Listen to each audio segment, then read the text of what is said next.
Lubog na rin sa baha ang malaking bahagi ng G. Araneta Avenue sa Quezon City dahil sa walang patid na pag-ulan.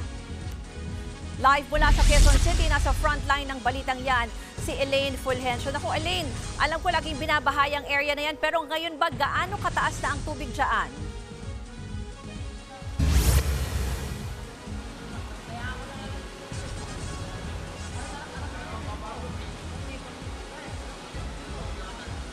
Ruth, alam mo, patuloy na tumataas yung tubig dito sa G. Araneta Avenue. Kaninang bandang alas 9 ng umaga, kung makikita niyo yung poste sa aking likuran, nandoon lang yung tubig kanina. At ngayon, ilang metro na lang yung layo niyan dito sa kinatatayuan ko ngayon. Gabinti na yung level ng tubig ngayon dito sa akin at doon sa bandang gitna nga ng G Avenue, aabot sa 12 hanggang 15 talampakan yung lalim ng tubig o katumbas yan ng 2 tao. Gumamit na ng life vest ang ilang residente dahil sa taas ng baha.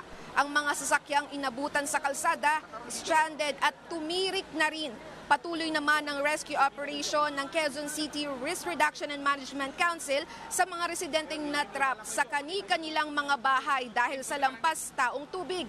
Pansamantala muna silang dadalhin sa evacuation center. Sa ngayon, hindi pa madaanan ng G. Araneta Avenue dahil hindi pa rin humuhupa ang baha.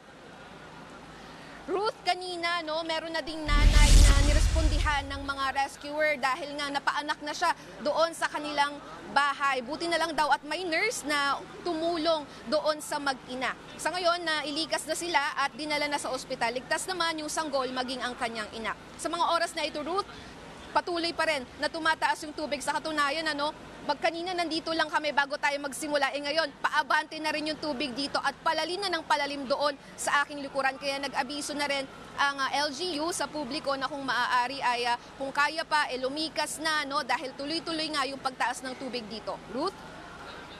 Maraming salamat, Elaine Fulgencio.